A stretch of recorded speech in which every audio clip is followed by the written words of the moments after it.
ठीक ठीक। हाथ में वापिस जल ले।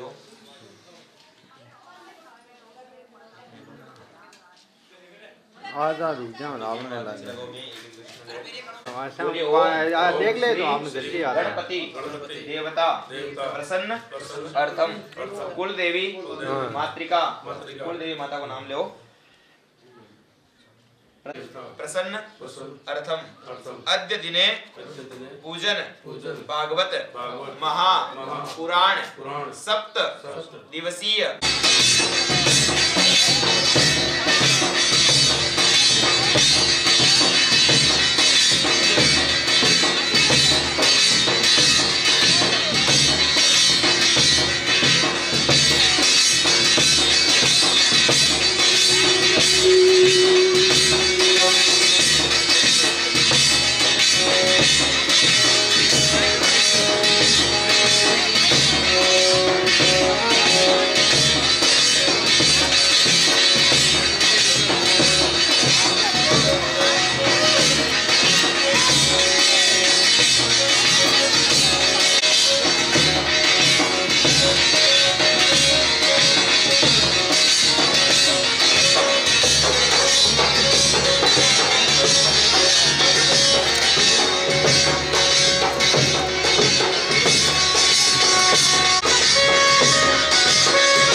प्याला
सतगुरुदेव भगवान की जय।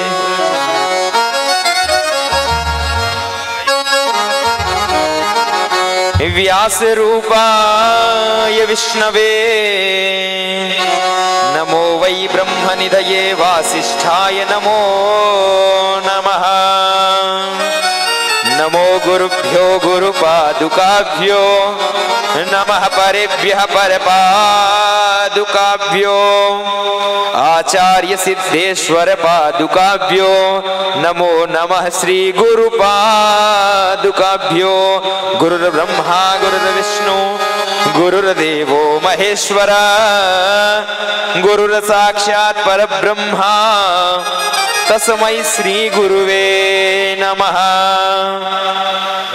अखंड मंडलाकारं व्याप्तं येन चराचरं तत्पदं दर्शितं येन तस्मै श्री गुरुवे नमः। ओम नमः परमहंसाश्वादित चरण कमल चिन्मकरंदाय भक्तजन मानस निवासाय श्रीमद्राम। अरे सुत सुताराम सुख भर नींद में वारी रानो रे सुता सुता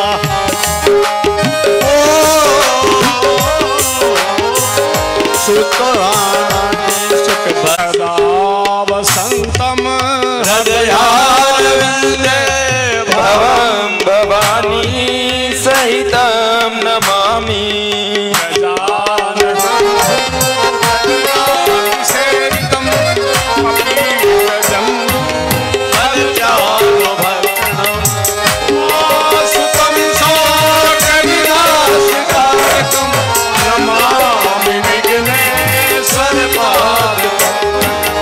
ब्रह्मा मुरारी त्रिपुरांतकारी भानु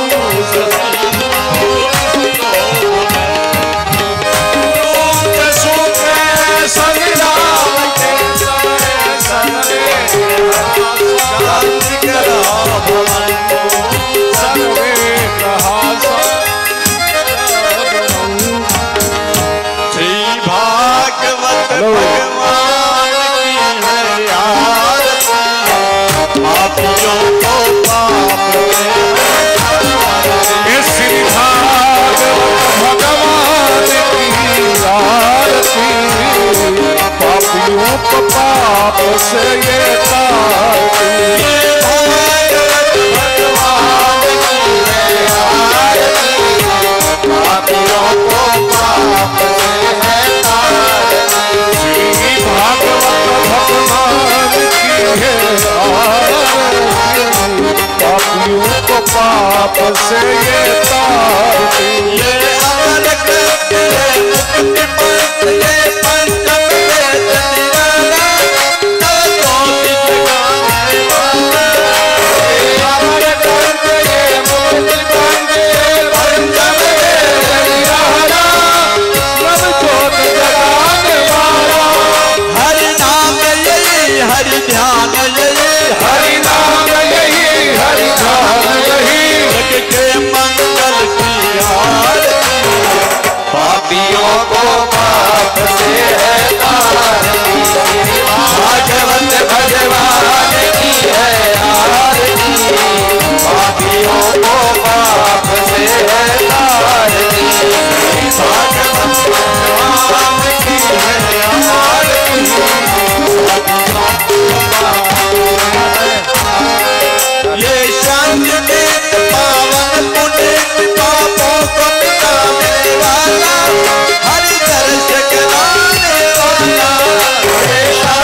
श्री भागवत भगवान की है आरती।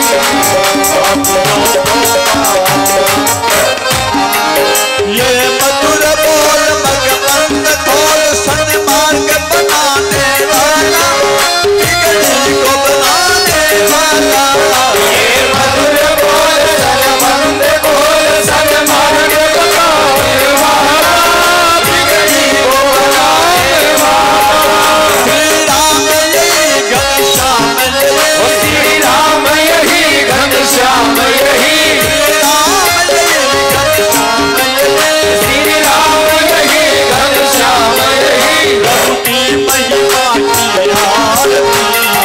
पापियों को बाप से है आरती, भागवत भगवान की है आरती। पापियों को बाप से है आरती, भागवत भगवान की है आरती।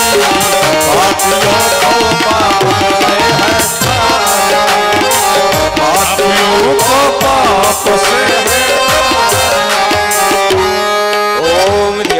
शांतिरंतरिक्षगुं शांति, पृथिवी शांति, वनस्पतयः शांतिर्विश्वे देवाः शांतिर्ब्रह्म शांति, सर्वगुं शांति, शांतिरेव शांति, श्यामा शांतिरेधि।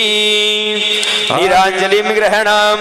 ओम नामदेव रघुनंदन का छांटा लग गया, चंदन का नाम ले हो रघुनंदन का छांटा लग गया, भस्मी का नाम ले हो माँ लक्ष्मी का छांटा लग गया, रोड़ी का भाई नाम ले वो शिव गौरी का छांटा लग गया, रोड़ी का नाम ले वो शिव गौरी का। वो रखो शुरू। हरि ओम। यज्ञेन यज्ञमय जंत देवा स्थानि धर्मानि प्रथमान्यासन्नः तेनाकं महिमन सचंत यत्र पूर्वे साध्या शांति देवा। हरि ओम। राजाधिराजाय प्रसह्य साहिने नमो वयं वैश्वनाय कूर्महे समे कामान काम कामाय मह्यं कामेश्वरो वैश्वनो ददातु कुबेराय वैश्वनाय महाराजाय नमः। हरि ओम। स्वस्ति साम्राज्यं भोजं स्वराजं विराजं पारमेष्टं राजं महाराजमाधिपत्यमयम् समन्तपर्यायीशार सार्वभौम सार्वायुखे अंताधा पराधा पृथ्वी समुद्र पर्यंताया एकराडिकी ततः प्रेषे श्लोको विगीतो मरुतः परमेष्ठारो मरुतस्या वसंत गृहे आवीक्षितस्य काम प्रे विश्वे देवा सभासद। हरि ओम। एकदंताय विद्महि वक्रतुंडाय धीमहि तन्नो दन्ती प्रचोदयात्। हरि ओम। तत्पुरुषाय विद्महि महादेवाय धीमहि तन्नो रुद्रः प्रचोदयात्। हरि ओम। नारायणाय विद्महि वासुदेवाय धीमहि तन्नो विष्णु प्रचोदयात्। हरि ओम। नंदनंदनाय विद्महि यशोदानंदनाय धीमहि तन्नो कृष्णा प्रचोदयात्। हरि ओम। कौसल्यानंदनाय विद्महि दशरथनंदनाय धीमहि तन्नो श्रीरामः प्रचोदयात्। हरि ओम। महालक्ष्मी च विद्महि विष्णुपत्नी च धीमहि तन्नो लक्ष्मी प्रचोदयात्। हरि ओम। अंजनानंदनाय विद्महि वायुपुत्राय धीमहि तन्नो हनुमत प्रचोदयात्। सेवंतिका बकुल चंपक पाटलाब्जै पुन्ना गजाति करवीर रसाल पुष्प बिल्व प्रभाल तुलसी दल मंजरी भी त्वं पूजयामि जगदीश्वर में प्रसिद्ध। नाना सुगंधि पुष्पाणि यथा कालो भवानि च पुष्पांजलिर्मया दत्तो गृहाणां परमेश्वर। ओम नमो भगवते वासुदेवाय मंत्र पुष्पांजलिं समर्पयामि। तुमेव माता च पिता तुमेव बंधु च सखा तुमेव विद्या द्रव्यं तुमेव सर्वं मम देव कृष्णचंद्र भगवान की जय हो, भागवत महापुराण की जय हो, वेद व्यास जी महाराज की जय हो, सुखदेव मुनि की जय हो, देवदास जी महाराज की जय हो, मात पिता सदगुरुदेव की जय हो। ओम नमः पार्वती पते हर हर महादेव हर हर महादेव।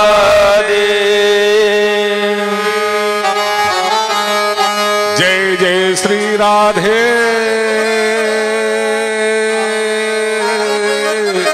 जय जय श्री राधे।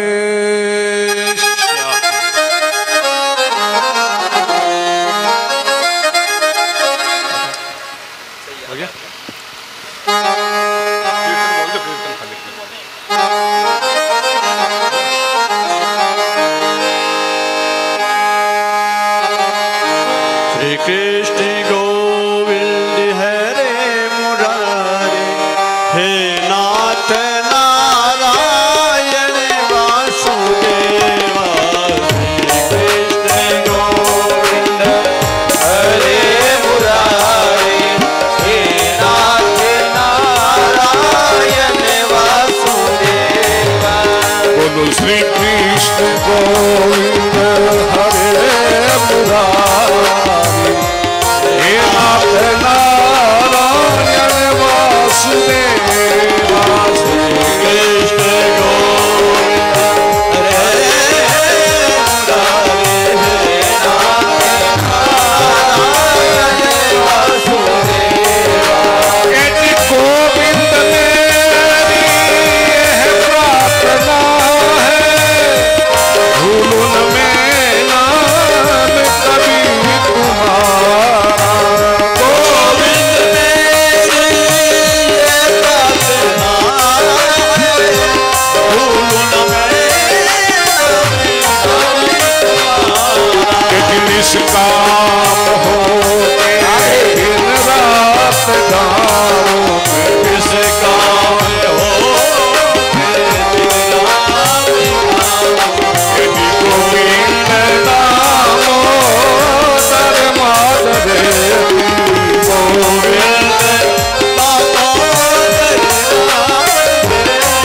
बोलो श्री कृष्ण गोविंद हरे मुरारी हे नाथ नारायण वासुदेवा।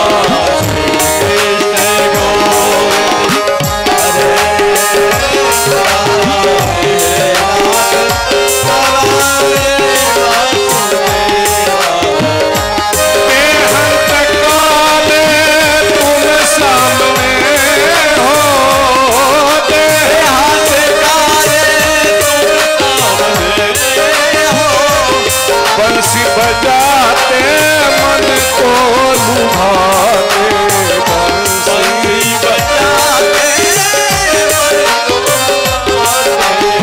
जी गाता यही मैं तन्नाथ चाहूं गाता यही गोविंद दामोदर माधव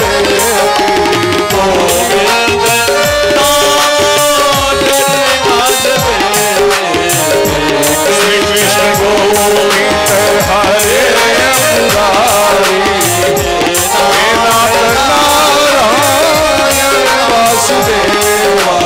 श्री गोविंद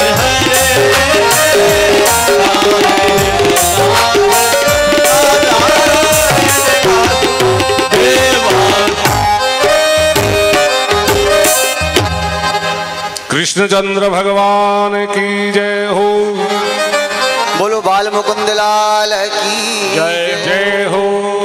वक्रतुंड महाकाय सूर्यकोटि संप्रभ निर्विघ्नं कुरु मे देव सर्वकार्येषु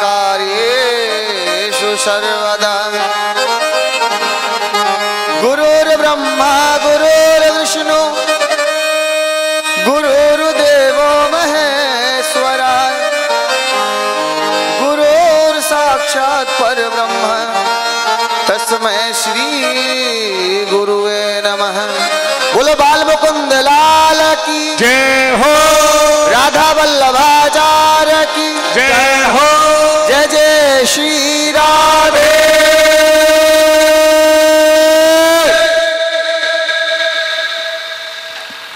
आज श्रीमद् भागवत महापुराण का सप्तम दिवस है और नियमानुसार आज श्रीमद् भागवत महापुराण की पूर्ण आरती होगी। तो जो आज तक हमने 6 दिन में लिया, जो सुना, उसका सार है। बड़ा धन्य भाग है जो श्रीमद् भागवत महापुराण करवाते हैं, सुनते हैं और एक माध्यम बन के जग कल्याण हेतु दूसरे को भी सुनवाते हैं। बड़ा धन्य है। जीवन तब धन्य हो जाता है जब कहते हैं गुरु बनाया जाता है। जब गुरु बन जाता है, परमात्मा का नाम हृदय में दे दिया जाता है, तो कहते हैं जीवन धन्य हो जाता है। और जब मंत्र लेने के बाद भगवान की भक्ति और भगवान का सानिध्य प्राप्त हो जाता है, भगवान स्वयं विराजमान हो जाता है, राम कथा भागवत सुनने का अवसर प्राप्त हो जाता है, तो जीवन क्या हो जाता है? जीवन धन्य धन्य धन्य हो जाता है। तो आज इस परिवार का, इस कुल का, जन्म जन्मांतर का पुण्य फलित हुआ और देवी श्रीमद् भागवत महापुराण विराजमान हुई। बीते 6 दिवसों में हमने श्रीमद् भागवत पुराण की कथा का श्रवण किया। आज 7वां दिवस है। तो इस व्यासपीठ से इस बैठे हुए हमारे 21 जोड़े और अधिक कम हो तो पता नहीं है, परंतु 21 जोड़ों का तो है। तो 21 जोड़े और हमारे माताएं बहनें, जो सुनने वाले हमारे पुरुष प्रधान भाई बंधु, बच्चे, बुजुर्ग, अर्थात जो भी सुन रहे हैं, जो जहां से भी सुन रहे हैं, इस व्यासपीठ से भागवत महारानी की तरफ से खूब सारा आशीर्वाद, आनंद मंगल रहने का, कोटि कोटि जन्मों तक परमात्मा का भगत रहने का, और हर इच्छाओं, जो आपके मन में इच्छाओं हो, जो भी इच्छाएं आपने रखी हो, जो इच्छाएं आने वाली हो, सबको पूर्ण करे भागवत महारानी। बोलो भागवत मैया की जय हो। अब हम लोग कथा में प्रवेश करते हैं। तो जो जजमान हमारे बीते 6 दिवसों के हैं, तो कृपा करके आज 7वां दिवस है और यही मेन जो है कथा का अंश है। तो अपने अपने जोड़ों के साथ बैठ जाएं और कथा का 1 घंटा जो कथा चलेगी उसका कथा का श्रवण कर लें। उसके बाद जो है परिक्रमा करके हवन मंडप में बैठना है। कथा 1 घंटे में ही पूरी होगी, क्योंकि हवन भी करवाना है। तो जो जोड़े हैं अभी वर्तमान अब यहाँ पर बैठे हुए हैं, जो काम में लगे हैं, उनके लिए नहीं, जो हैं वो अपने जोड़े के साथ बैठ के श्रीमद् भागवत का श्रवण करें। बोलो बाल गोविंद भगवान की जय हो। तो कल हमने कथा श्रवण किया, भगवान कृष्ण का विवाह हुआ देवी रुक्मणी के साथ। समयांतर समय बीता और जो शर्म करने की बात नहीं है, बैठिए। ये बड़े सौभाग्य की बात है, भगवान ने जिसके जोड़े को पूरा रखा है और भगवान गोविंद की कथा सुनने का अवसर प्रदान किया है। इसमें किसी प्रकार की शंका और सोच नहीं रखना, क्योंकि जिसके जोड़े हैं वही श्रीमद् भागवत महापुराण का जजमान बनता है। तो अपने अपने जोड़ों के पास बैठ जाइए, बार बार ना कहना पड़े। अब आपका जोड़ा इसलिए कहा जाता है, जजमान सब आगे आ जाएं अपने अपने जोड़ों के साथ, क्योंकि विशेष महत्व है जजमानों का।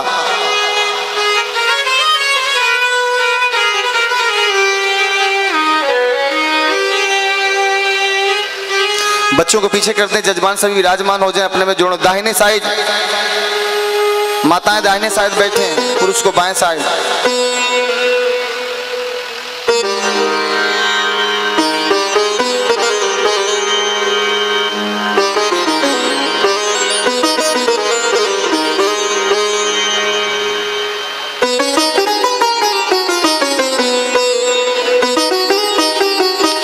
आराम से व्यवस्थित रूप से बैठ जाएं।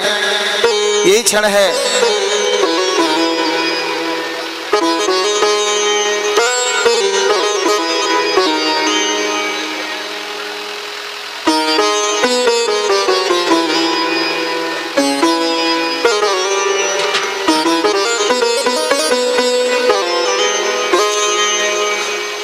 बैठिए बैठिए, संपूर्ण जगह पड़ी हुई है। जिसका जहां जोड़ा हो ढूंढ कर बैठ जाओ, जाकर इधर उधर मत करो। हाँ हाँ, कहीं पर बच्चों को पीछे कर, बच्चों पीछे जाओ, पीछे जाओ।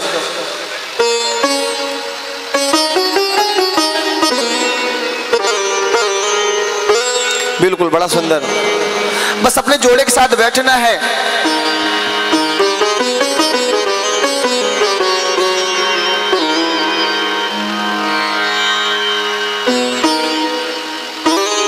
बड़ा सुंदर। जन्म जन्म की लाग है, ये जोड़ा के लिए है जिनके जोड़े हैं भी यहाँ पे। जन्म जन्म की लाग है और जन्म जन्म का संग, हे परमात्मा दीजियो मोहे जन्म जन्म का संग। 7 जन्म की मांगिए, 7 जन्म की मांगिए और 7 जन्म का संग।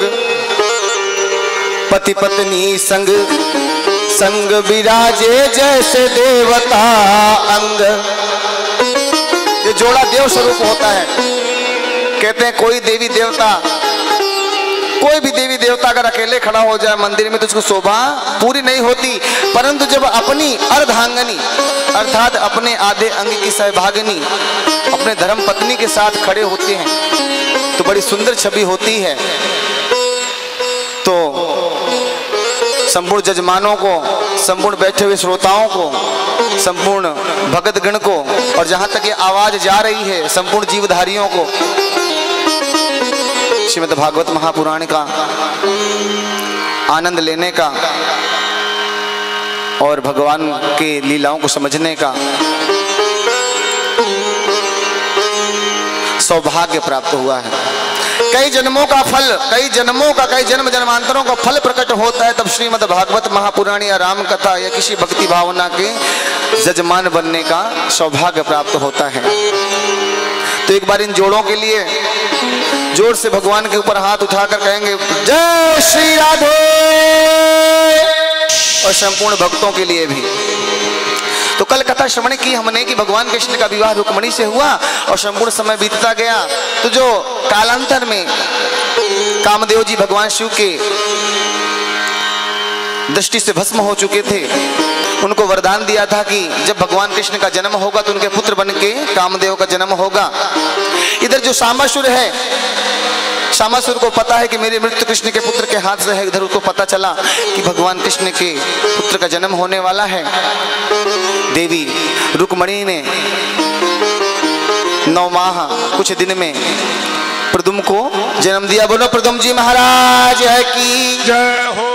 प्रद्युम्न जी का जन्म हुआ तो 10 दिन के ही प्रद्युम्न जी हुए थे प्रसूति गृह से, मतलब गर्भशाला जहाँ गर्भ बच्चा होता है, गर्भगृह से जो है बच्चे का हरण किया और ले जाकर समुद्र में डाल दिया। समुद्र में उसको एक मछली निकल गई और मछली को एक बड़ी मच्छ निकल गई।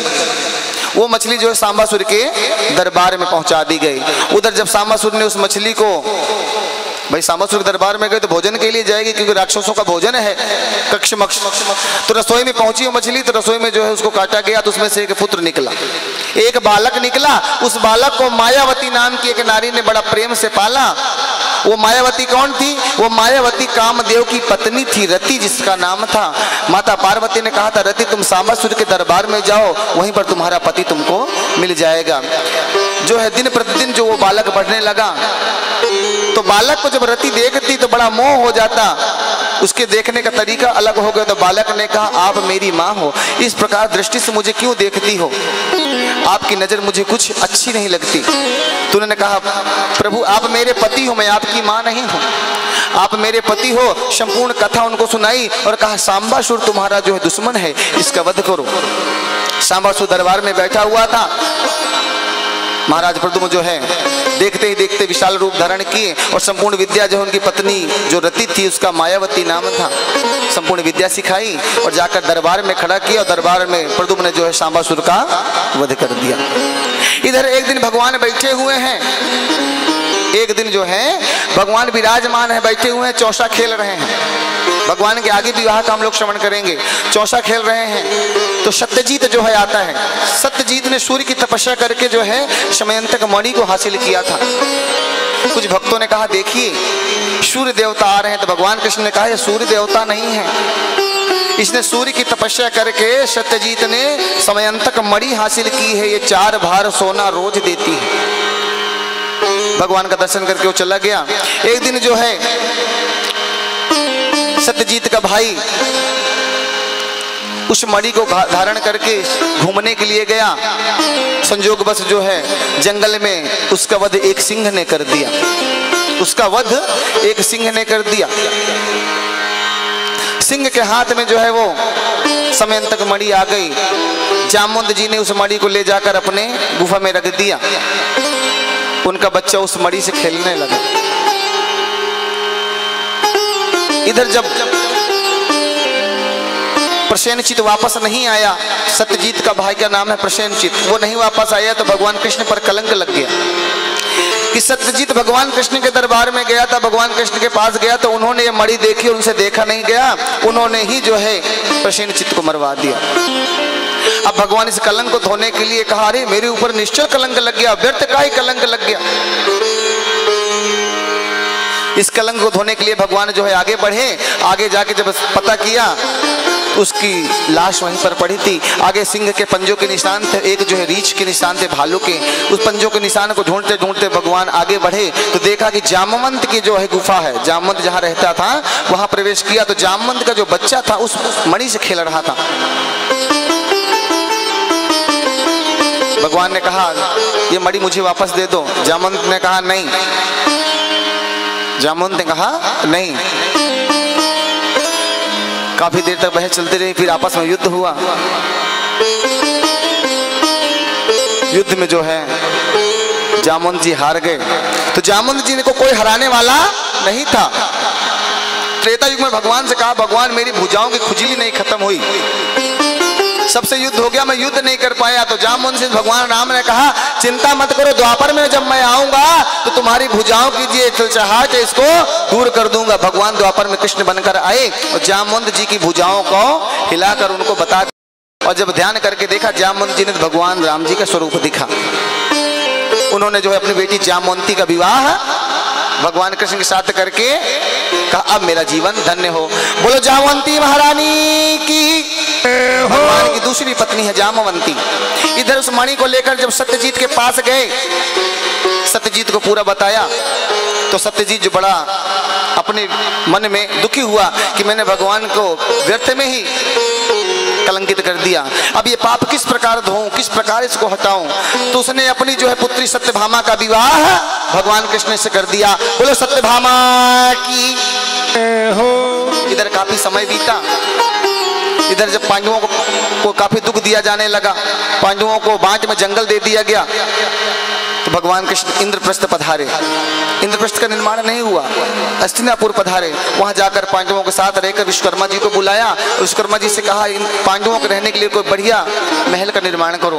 भगवान ने जो है विश्वकर्मा जी ने कृष्ण की प्रार्थना सुनी और बड़े सुंदर नगर का निर्माण किया जिसका नाम पड़ा इंद्रप्रस्थ। एक दिन इंद्रप्रस्थ जो है भगवान ने कहा चलो स्नान करके आते हैं। तो युधिष्ठिर धर्मराज जी स्नान करने के लिए भगवान कृष्ण को ले गए। तो वहां जाकर क्या देखते हैं कि एक नारी जो है सर लटका कर बैठी है।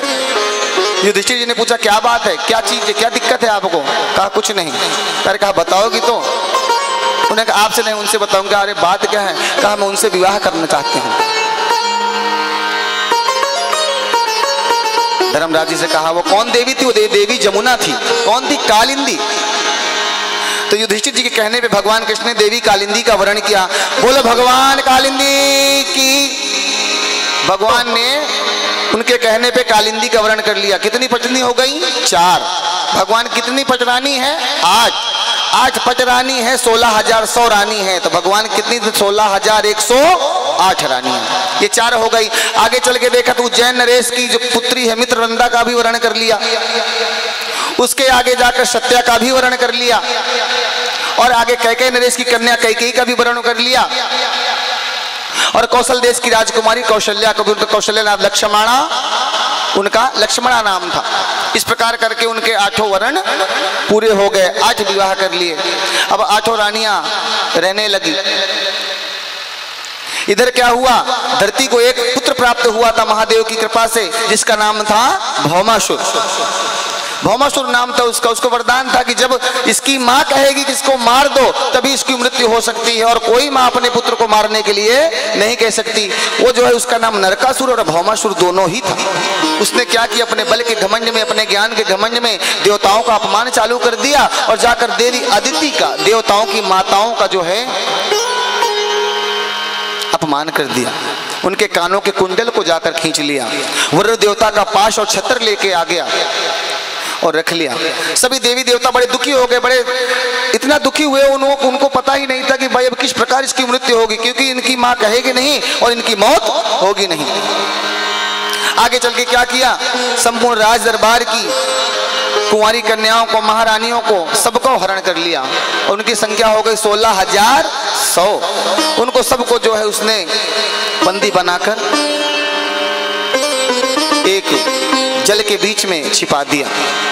भौमासुर का स्थान था प्रयागराज। भौमासुर की राजगद्दी है, राजस्थान है प्रयागराज, इलाहाबाद। भौमासुर का राजपाट वहीं पर था। अब संपूर्ण 16,100 रानियां मन में विलाप कर रही, हे भगवान बचाओ, हे दीननाथ, हे परमात्मा बचाओ। अब उनको बचाने वाला कौन है, कोई नहीं है। एक दिन भगवान कृष्ण बैठे हुए हैं और मन में विचार किया, करे ये सब मुझको पुकार रही, किस प्रकार जाऊं इनके पास में, किस प्रकार जाऊं मैं इनके पास। तो देवी जो सत्यभामा थी, कहते हैं ना अष्ट सिद्धि नव निधि, तो जो अष्ट सिद्धियां थी वो भगवान की पत्नियां हुई थी।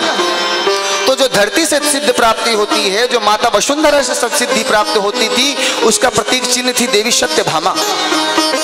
सत्यभामा धरती के अंश से प्रकट हुई थी। तो सत्यभामा को उन्होंने कहा कि सत्यभामा ऐसी ऐसी बात है, अब इसको तुम्हें ही सुलझाना है। भगवान कृष्ण ने सत्यभामा को समझाया और अपने वाहन पर, गरुड़ भगवान पर आसीन हुए, आगे सत्यभामा को बिठाया और उन 16,100 नारियों का उद्धार करने के लिए, उनके जीवन की रक्षा करने के लिए हमारे प्रभु पधार गए। वहां जाकर भौमासुर को समझाया कि मान जाओ, अभी भी मान जा और इनको छोड़ दे, और देवी देवताओं को जो कवच कुंडल को लेकर आया है, पाश को लेकर आया है, इनको वापस कर दे। पर कहते हैं जब मृत्यु आती है तो अच्छाई दिखाई नहीं देती। भौमासुर के समझ में नहीं आया। काफी देर तक जो है लड़ाई चलती रही, युद्ध चलता रहा। अंत में कहा देवी सत्यभामा ऐसे नहीं मानेगा, लगाओ हाथ। और भगवान ने जो है धनुष पे बाण चढ़ाया और सत्यभामा का भी हाथ लगवाया और कहा मारो, कहा मार दो। सत्यभामा ने कहा, पहले तो 2 बार नहीं बोली, तिबारा कहा देवी मारो कि नहीं, कहा मार दो, परंतु जितनी जल्दी हो सके उतनी जल्दी मेरे पुत्र को मेरे सामने से हटा दे, क्योंकि पुत्र अगर मरा हुआ पुत्र सामने पड़ा हो तो कौन सी मां बर्दाश्त करेगी। तो ऐसा भगवान ने किया कि भौमासुर का शीश जो है कहाँ गिरा, जाके जहां पर 16,100 रानियां कैद थी, वहां पर भौमासुर का सर जाकर कट के गिर गया। रानियों को, जितनी रानियां थी, कुंवारी थी, ब्याहिता थी, सबने देखा कि भौमासुर का अंत हो गया। बड़ी प्रसन्न हुई और सत्यभामा थोड़ी निराश हुई कि मेरे पुत्र का। इधर देवी वसुंधरा प्रकट हो गई, देवी धरती प्रकट हो गई और रोने लगी, चिल्लाने लगी। देवी वसुंधरा ने देवी अदिति के कुंडल, पाश, दंड भगवान के हाथ में दिया। इधर 16,100 रानियों को भगवान ने बंदी गृह से निकाला और कहा देवियों अपने अपने राज्य को जाओ, अपने अपने घर को जाओ।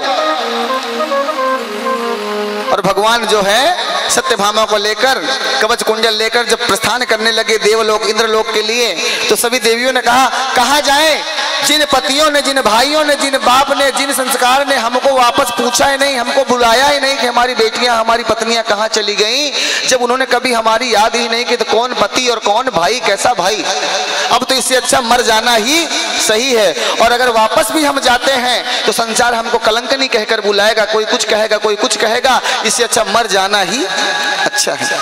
अरे जिसने हमारी याद नहीं ली उसके यहाँ वापस क्या जाएं, और जिसने याद ली, हमको इस बंदी ग्रह से बचाया, वो हमें स्वीकार नहीं कर रहा, तो इससे अच्छा मर जाना ही। भगवान जैसे उड़ने के लिए चालू हुए, सारी 16,100 नारियां जो है पत्थर के ऊपर, पहाड़ के ऊपर खड़ी हुई और कूदने का प्रयास ही कर रही थी। भगवान ने कहा ठहरो, ये क्या कर रही हो? कहा प्रभु और क्या मार्ग है? कहा और क्या करें, अब यही मार्ग शेष है। भाई जाए कहाँ? हमारे आने के बाद जिसने हमारा चिंता ही ना किया हो, जिसने हमें कभी याद ही ना किया, उस घर में हमारा क्या है? और अगर आप उन्हें चिंता की हमारी, हमें बचाया, हमें बुलाया, और आप हमें स्वीकार ही नहीं कर रहे हैं, तो इससे अच्छा तो मर जाना ही ठीक है। भगवान ने कहा नहीं, ऐसा नहीं, आप चिंता मत करो, मैं आप सबका वर्णन करूंगा। और भगवान ने 16,100 रानियों का भी वर्णन करने के लिए हाँ कर दिया और कहा तुम सब चलो द्वारिका। और सबको भगवान द्वारिका ले गए, और द्वारिका में इन 16,100 रानियों का 16,100 रूप में भगवान ने सबका एक एक करके पानी ग्रहण किया, और 16,108 महलों का निर्माण कर दिया द्वारिका में। और द्वारिका में हर महल में महारानी का अपना अलग कमरा है। बोले 16,108 महारानी की जय हो, भगवान प्रिया की जय हो। जय जय श्री राधे।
नहीं पहरा थारा नो सरहारे लाजो मनी बनी मरे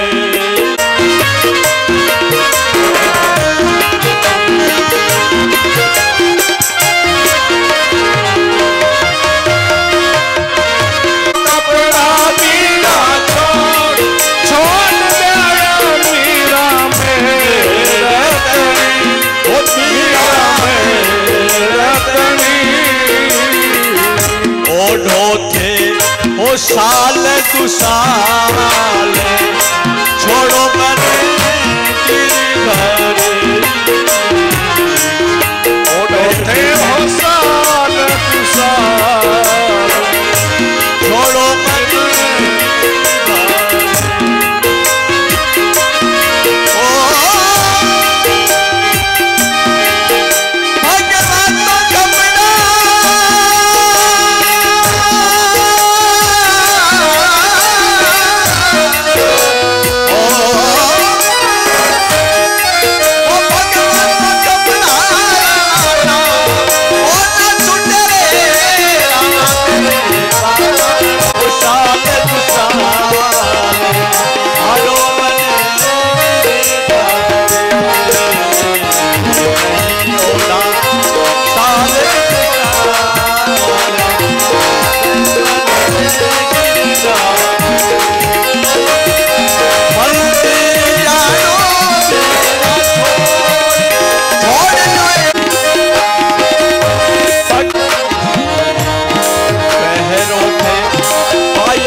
भव से पार हारो मन बनवारे कर दियो भव से पार लाजो मन गिरधारे कर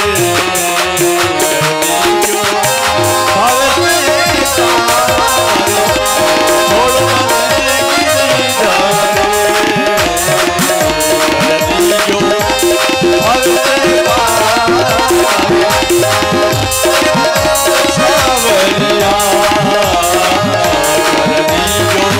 भव से पार छोड़ो मन गिरधारे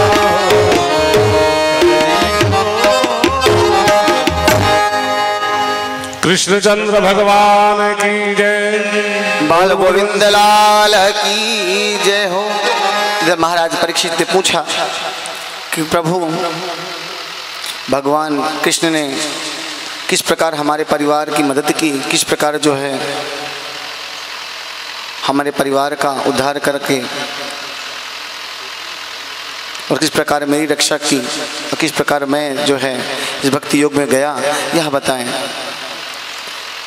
सुखदेव मुनि ने जैसे सुना, सुखदेव जी ने कहा बड़े जैसे जैसे कथा आगे जा रही वैसे वैसे तुम और कथा में डूबे जा रहे हो। कहा महाराज परीक्षित, इधर जब भगवान का विवाह हो गया, भगवान के यदुवंश राज करने लगा, यदुवंश रहने लगा मथुरा द्वारिका में, इधर हुआ क्या, इंद्रप्रस्थ की रचना हुई आपके पूर्वजों की। इंद्रप्रस्थ में जो है संपूर्ण ऐसी ऐसी व्यवस्था कर दी गई कि जो हस्तिनापुर में नहीं थी। उसको जो कोई देखता, देखने के लिए आता, बड़ा अद्भुत था। जहां पानी दिखता वहां पानी नहीं, जहां पानी रहता वहां पानी नहीं। मतलब जहां जल दिख रहा है वहां पर हमें महसूस हो रहा है जल है, पर वहां जल नहीं है। और जहां पर लगता है कालीन बिछी है वहां पर कालीन नहीं है, जल है। ऐसा अद्भुत वो इंद्रप्रस्थ था।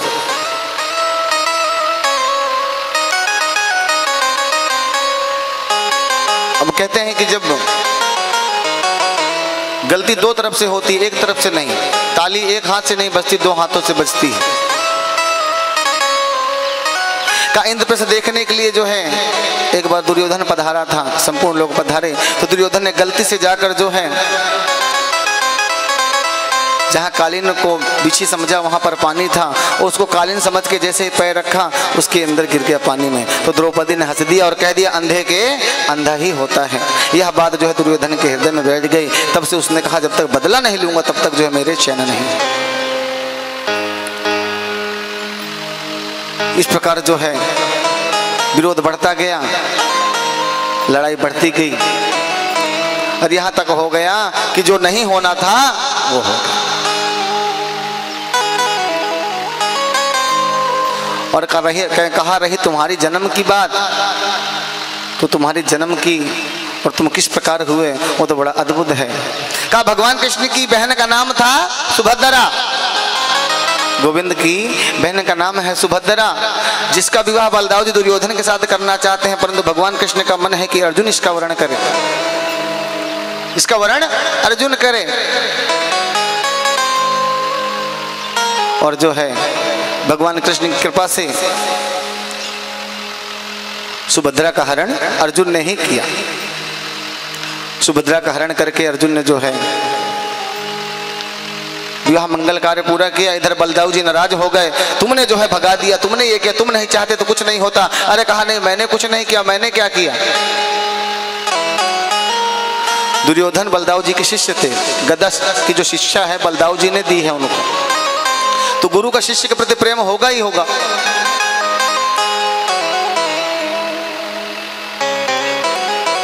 अब देखिए जीवन जो है बहुत ही कम है, बहुत ही कम समय के लिए हमें यहाँ भेजा गया है, किसी के जीवन का भरोसा नहीं है। तो आज 7वां दिवस है, कथा बस थोड़े समय में ही पूरी होने वाली है, उसके बाद हवन और सब अपने अपने कार्य में आज से लग जाएंगे। पर एक संकल्प जरूर कर लीजिएगा, यहाँ पे एक संकल्प जरूर कर लीजिएगा कि जीवन में एक कार्य परमात्मा के निमित्त हम जरूर करेंगे, वो कोई सा भी कार्य क्यों ना हो। जीवन में हम एक कार्य परमात्मा के निमित्त कोई सा भी कार्य करेंगे। अगर ये जीवन में ठान लिया तो भागवत का संपूर्ण रस प्राप्त हो गया, अगर जीवन में नहीं ठाना तो कुछ भी प्राप्त नहीं हुआ। महाराज परीक्षित को समझाते हुए कहा, उसी सुभद्रा से तुम्हारे पिता अभिमन्यु का प्राकट्य हुआ और आगे चल के भगवान कृष्ण ने महाभारत की रचना कराकर संपूर्ण जो अधर्मी है, संपूर्ण जो पापी हैं, जिनसे धरती दब रही थी, उन सभी पापियों का जो है महाभारत के दौरान अंत कर दिया। उसी महाभारत में शिशुपाल, दंतवक्र, शाल्व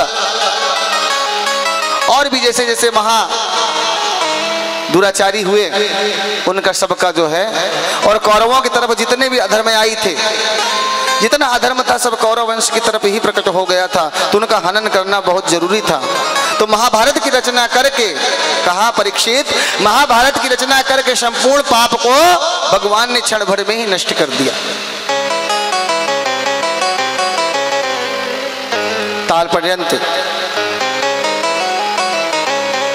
देवी उत्तरा से तुम्हारा प्राकट्य हुआ।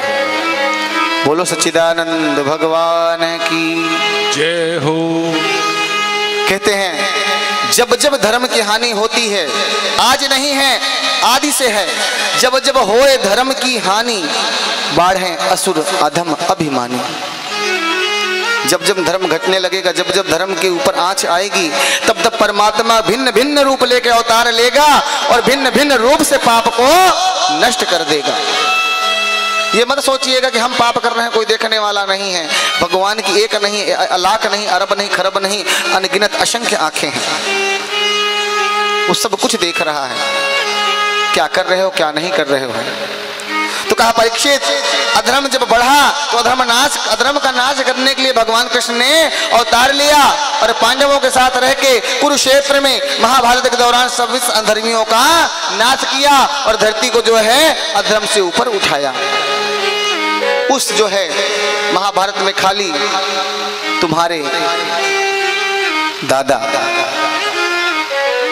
पांडु जिनको कहते हैं वो शेष रहे। और जब कलयुग और भी आगे आया, जब कलयुग और भी आगे आया तो उन्होंने तुमको जो है राजगद्दी पर बिठा के खुद जो है हिमालय के लिए चले गए। तो महाराज परीक्षित और आपने बड़े सुंदर से इस धरती पर अपने दादा पर दादा का मान रख के बड़े सुंदरता से चलाया। तो महाराज परीक्षित ने कहा, प्रभु यह बताइए कि शरीर में किससे ज्ञान लिया जाए, क्या ऐसा कार्य है जिसको किया जाए जिससे अनुभव मिल जाए। कहा बिल्कुल सही प्रश्न है। भक्ति पूछा, भक्ति क्या है, नारायण की भक्ति की कैसी जाए, नारायण है कैसा, सब पूछ रहे हैं अब लास्ट में। ज्ञान किससे लिया जाए और किससे ना लिया जाए, ज्ञान कौन दे सकता है और कौन नहीं दे सकता, क्या करें, इस प्रकार का प्रश्न उनके मन में है। इधर छोटा सा मन में प्रश्न आया, कहा प्रभु एक बात और है। कहा क्या? कहा ये सुदामा जी कौन थे? कहा ये सुदामा जी कौन थे? अब कहते जब कोई चीज सुनने में आती है तो प्रश्न हजार उठ जाते हैं मन में कि ये भी जान जाए, वो भी जान जाए, वो भी जान जाए, वो भी जान जाए, परंतु जानना पूरा नहीं होता। कई प्रश्न हैं उनके मन में, कई प्रश्न हैं उनके मन में।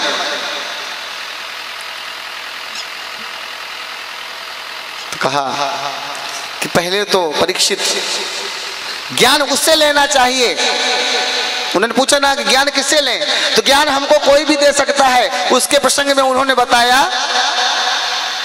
महाराज यदु और दत्तात्रेय जी महाराज का प्रसंग, अवधूत प्रसंग कहते हैं उसको। कहते हैं इसके प्रसंग में एक कथा सुनाता हूं, बड़ी प्राचीन बात है कि एक बार जो दत्तात्रेय जी महाराज लेटे हुए थे और महाराज यदु निकले वहां से। जब उन्होंने देखा कि अरे ये तो मुष्टंड की जैसा पड़ा हुआ है, कौन साधु है, खाया पिया मस्त पड़ा, इसको कोई चिंता ही नहीं है। तो यदु जी ने कहा अरे कौन हो तुम, गंदगी में पड़े हो, तुम्हें दुर्गंध नहीं आती, और खाते क्या हो, पीते क्या हो, देखते क्या हो, सुनते क्या हो, जाते कहाँ हो, आता कहाँ है, जाने वाले, मतलब तमाम सारे प्रश्न कर दिए दत्तात्रेय जी महाराज अवधूत से। अवधूत का मतलब होता है शरीर पे कपड़ा ना होना, नग्न अवस्था, अवधूत। तुम्हें आहार कहाँ से मिलता है, कौन देने वाला है तुमको, यहाँ पड़े पड़े, यहाँ तो जंगल में कुछ है भी नहीं, और ना तुम मुझे दिखते हो, चलते फिरते अजगर के समान पड़े हो, कुछ करते ही नहीं दिखते। यदु महाराज की शंका को दूर करने के लिए महाराज अवधूत महाराज ने कहा महाराज संसार में भेजने वाला ही संसार को चलाने वाला है, हम चलाने वाले नहीं हैं। तो इसके कहते हैं ना, आपन सोचा होत नहीं, प्रभु सोचा तत्काल, और जाना था बैकुंठ में, भेज दिया पाताल। तो अपना सोचा कब होने वाला है, लाख सोच लो, लाख सोच लो, लाख 99 के चक्कर में पड़ जाओ, पर वो 99 का 99 ही रहेगा, एक कभी पूरा होने वाला नहीं है। क्योंकि 1000 हुआ तो लाख की चिंता, लाख हुआ करोड़ की चिंता, करोड़ हुई अरब की चिंता, अरब हुई खरब की चिंता। तो ये अरब खरब करोड़ एक दो तो मिटने वाला ही नहीं, आप मिट जाओगे पर वो नहीं मिटने वाला। तो कहा आपको ज्ञान कैसे मिलता है, आप किस प्रकार संतुष्ट हो यहाँ पर? उन्होंने कहा राजन ज्ञान तो किसी से भी लिया जा सकता है, और जैसे मैंने लिया, मैंने 24 गुरु बनाए हैं, एक नहीं 24 गुरु। कहा 24? कहा हाँ। कहा जैसे, कहा पहले तो पंच तत्वों को गुरु बनाया, क्षिति जल पावक गगन समीरा, पंच रचित यह अधम शरीरा। क्षिति माने धरती, जल माने पानी, पावक माने आग, गगन माने आकाश, समीर माने हवा। कहा ये पंच तत्व है जिनसे हमारा शरीर निर्मित है, और ये पंच तत्व हमको हर एक तत्व या ज्ञान देता है कि धरती पर कितना ही हल चलाओ, धरती कभी रोती नहीं है। हमें सोचना चाहिए कि कोई हमें कुछ कितना भी कहे, कड़ू वचन कितना भी कहे, कितना भी हम पर हल चलाए, पर हमें शांत रूप से स्वीकार करना है, नहीं बोलना। क्या करना? अग्नि में कुछ भी पका दो, अग्नि कभी मना नहीं करती कि अरे खीर पकाना है मुझके ऊपर, मांस नहीं पकाना, कभी मना करती है क्या? नहीं। अग्नि जैसा हो जाओ। गगन में चारों दिशाओं में हर वायु चलती है, क्या गगन मना करती है? नहीं, गगन समान हो जाओ। जल को कोई मदिरा में डालकर पीता है और जल को कोई गंगा जल में मिलाकर पीता है, पर जल कुछ बोलता है क्या? नहीं, जल के समान हो जाओ।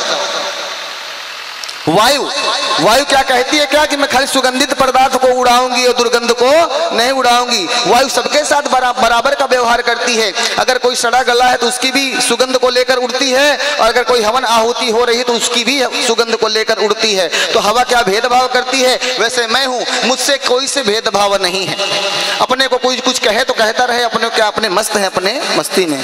कहा फिर कहा अगला गुरु है सूरज। सूरज क्या कहता है क्या कि मैं गरीब के घर में प्रकाश नहीं करूंगा, खाली रईस के घर में करूंगा। कहा नहीं, सूरज बराबर प्रकाश करता है सबके लिए। अगला चंद्रमा। चंद्रमा क्या कहता है कि मैं रात में खाली जो है स्वादिष्ट पदार्थों में औषधियों में ही खाली आऊंगा, और जो है दुष्पन मतलब विष में भी चंद्रमा का प्रकाश पड़ता है तो विषैला होता है। धतूर है ना, धतूर है या कोई भी जो नशा पदार्थ है चंद्रमा के प्रकाश में ही उसमें नशा प्रविष्ट होता है। चंद्रमा को क्या कहा गया है? सोम। रस जो बनता है ना चंद्रमा की चांदनी से बनता है, और विकास जो होता है बढ़ता जो है वो सूर्य के प्रकाश से बढ़ता है। तो चंद्रमा क्या कहता है क्या कि नहीं खाली काजू बादाम किशमिश में ही मैं आऊंगा, धतूर में नहीं आऊंगा। धतूर में भी आते हैं, सब में आते हैं। कहा अगला कहा कबूतर। कबूतर से मैंने यह ज्ञान सीखा कि कहीं पर भी रहो निशाना अपना एक होना चाहिए। राई का दाना डाल दीजिए, कबूतर कहीं भी होगा देख लेगा।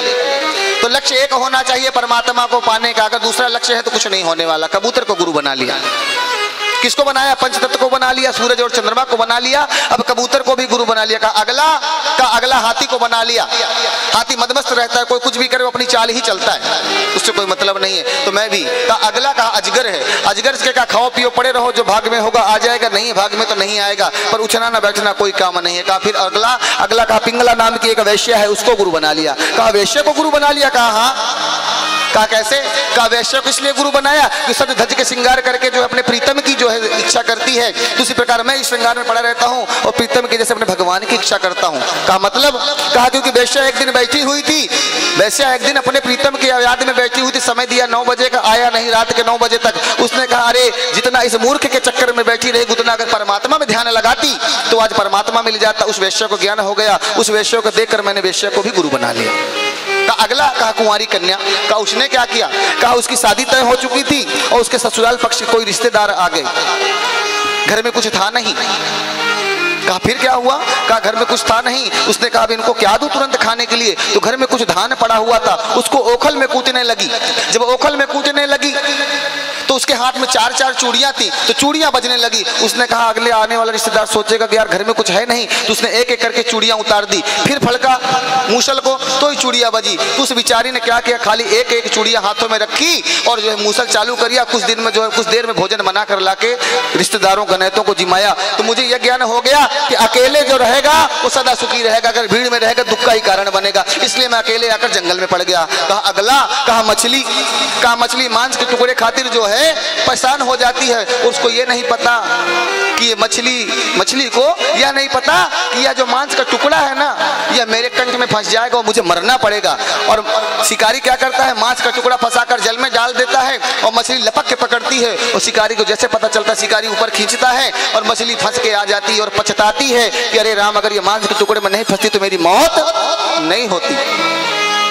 देखिए दत्तात्रेय जी महाराज ने कैसे कैसे गुरु बनाए। ये ज्ञान की बात है। हर इंसान गुरु बन सकता है। ज्ञान गुरु अनंत हो सकते हैं। ज्ञान लेने के लिए अनंत गुरु धारण कर सकते हो।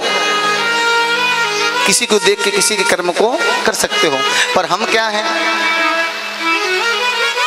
हमको तो ये लगता है कि नहीं हम ही गुरु हैं। अब कोई शिष्य नहीं पैदा होता, सीधा सब गुरु ही आते हैं। अरे कौन किसका शिष्य है और कौन किसका गुरु ये किसी को नहीं पता।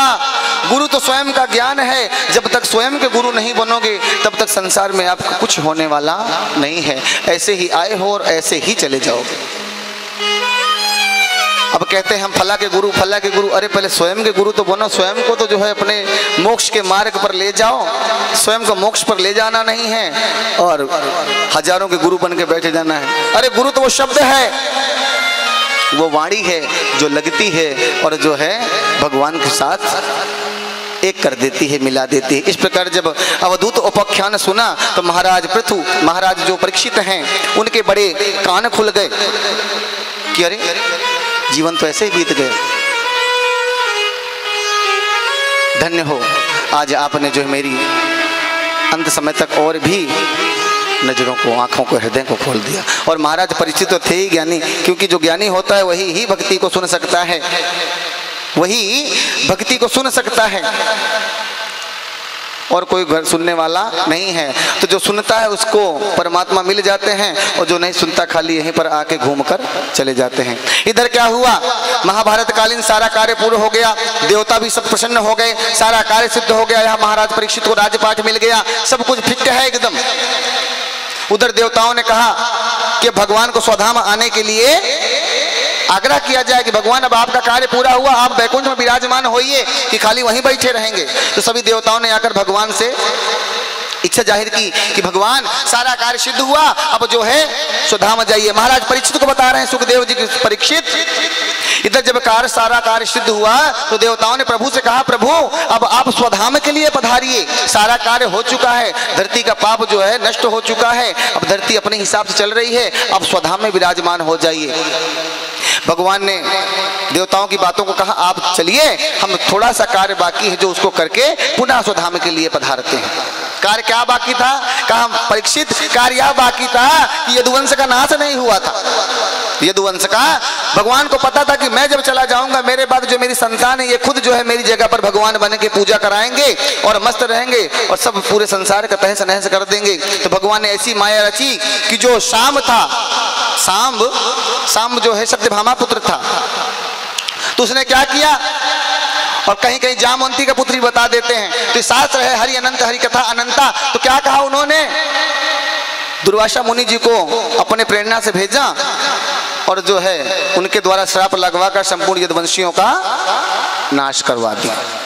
इधर भगवान प्रभास क्षेत्र में लेटे हैं, कह रहे हैं परीक्षित जो तुमने प्रश्न किया ना कि उद्धव जी की मुलाकात विदुर जी से कैसे हुई, तो विदुर जी का अपमान कर जब किया दुर्योधन ने, तो विदुर जी तो चले गए प्रभास क्षेत्र में हरिद्वार, और यहाँ पर जब उद्धव जी को पता चला कि भगवान स्वधाम होने वाले हैं तो जो है उद्धव जी उनके पास आए और भगवान कृष्ण ने कहा कि उद्धव खाली यदुवंश में एक तुम ही हो, तुम जाओ, अब मैं स्वधाम के लिए प्रस्थान करूंगा और तुम जाओ मेरे परम जो है मित्र, मेरे परम शिष्य विदुर को जाकर के ज्ञान देना, और विदुर जब और कुछ पूछे तो उससे मैत्रेय जी का पता बता देना, मैत्रेय जी उसको संपूर्ण ज्ञान दे देंगे। तो कहा परीक्षित इस प्रकार जो है तुम्हारे जो विदुर जी हैं दादा लगते हैं उनसे उद्धव जी की मुलाकात हुई। इस प्रकार भगवान ने जो है उद्धव को ज्ञान दिया और भगवान जो है परम धाम को सिधार गए। बोलो सच्चिदानंद भगवान की जय हो।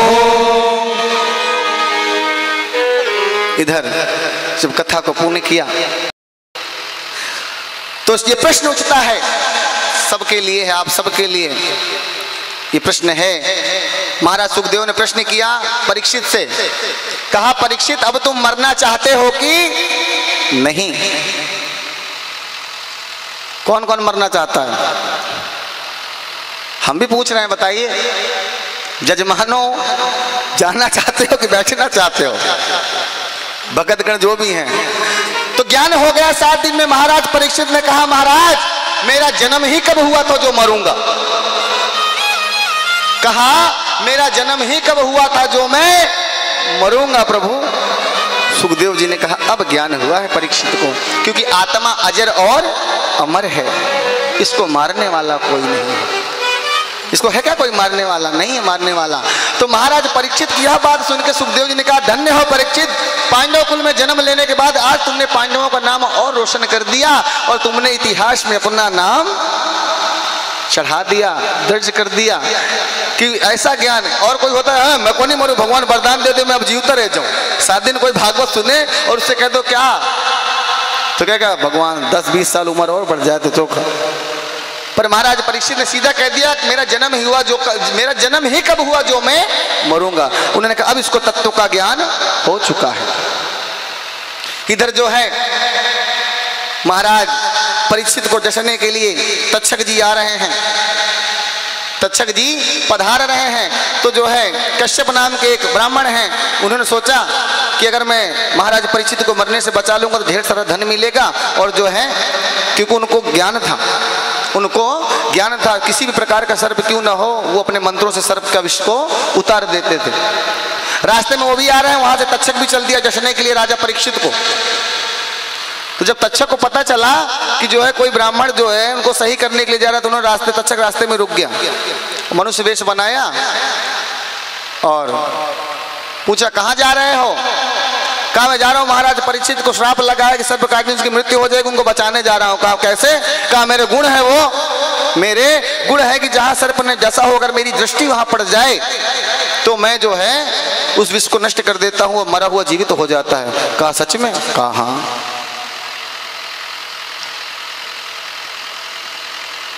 अब देखिए तक्षक ने सोचा बवाल कहां से आ गया बीच में, ये काम गड़बड़ करेगा।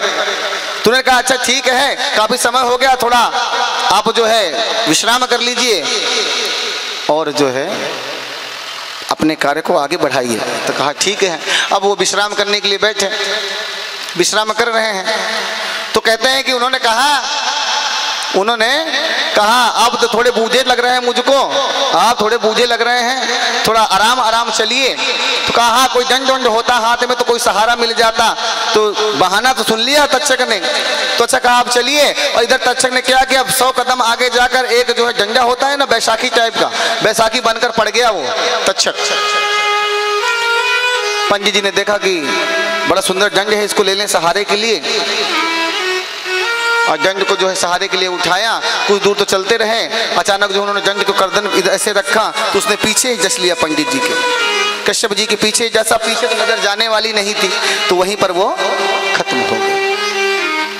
तक्षक अपने कार्य के लिए आगे बढ़ा और वहां पर वो तो बहुत पहले ही स्वर्ग धाम हो चुके थे। जब भगवान सुखदेव जी ने पूछा था उनसे, तभी उन्होंने कहा अब अपने शरीर और आत्मा और मन को एकाग्र करके परम धाम परमात्मा की छवि का दर्शन करो और परमात्मा की छवि को निहारो और समाधि में बैठ जाओ। महाराज परीक्षित तो समाधि में बैठ चुके थे, तभी उनके जो है प्राण निकल चुके थे, परंतु खाली लोक लाज की जो मर्यादा, जो श्राप है, उसको सत्य करना था।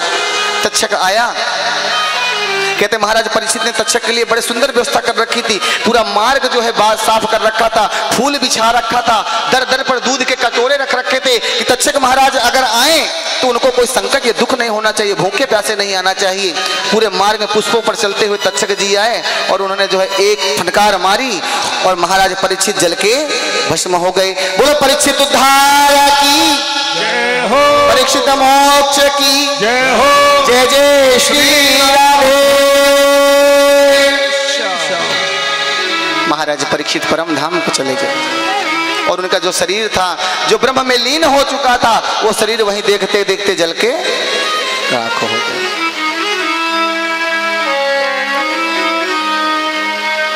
इधर जब उनके पुत्र को पता चला, जनमेजय जी जिनका नाम है, उन्होंने कहा संपूर्ण सर्पों को नष्ट करवा दूंगा। जनमेजय जी ने सर्प यज्ञ करवाया और सर्प यज्ञ में संपूर्ण सर्प आने लगे तो तक्षक जाके इंद्र के जो है पाये में पकड़ के बैठ गया। कहा मैं नहीं जाऊंगा, मुझे मार देगा। इंद्र के सहित जो है, इंद्र सहित जो है पाया आ गया कुंड में गिरने के लिए। तो उस समय जो है वासुकी के द्वारा जरत्कारु जी हैं, उन्होंने रोका।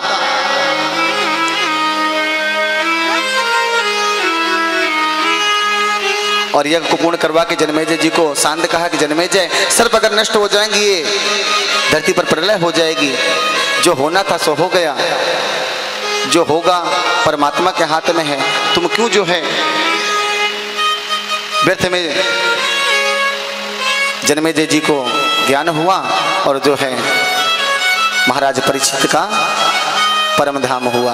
बोलो सच्चिदानंद भगवान की जय हो, श्री भागवत महापुराण की जय हो, आज के आनंद की जय हो। जय जय भागवत पुराण की जय हो। पार्वती पते हर हर महादेव।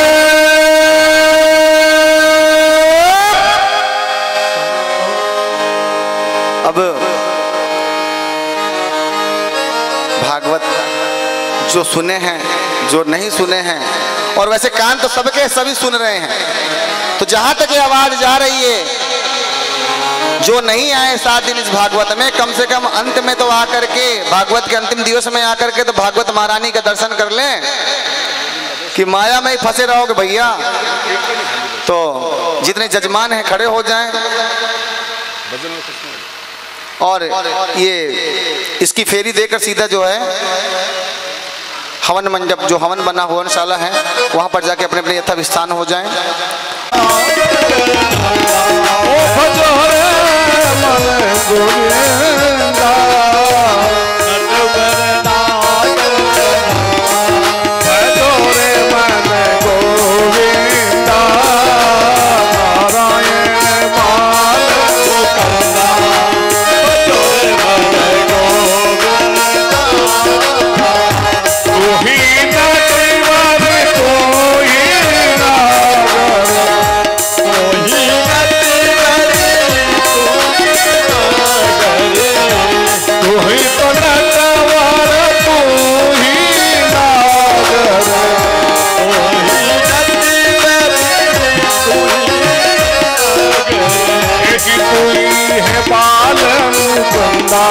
भजोरे मन गोविंदा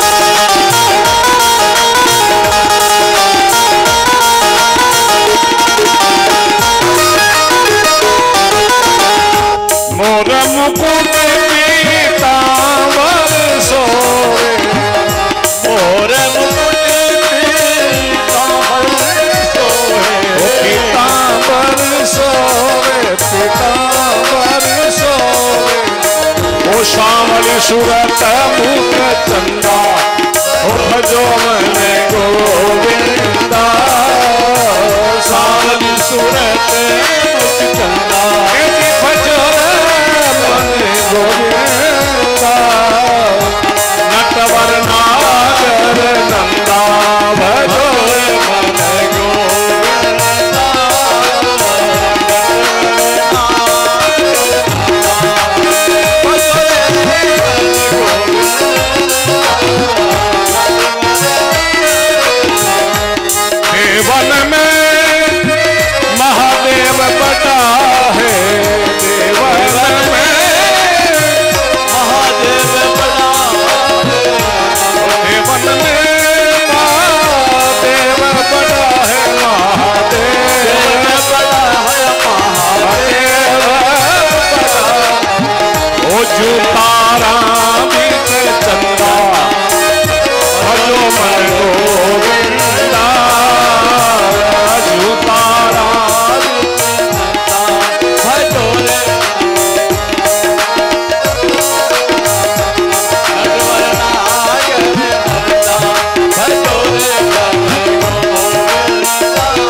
है।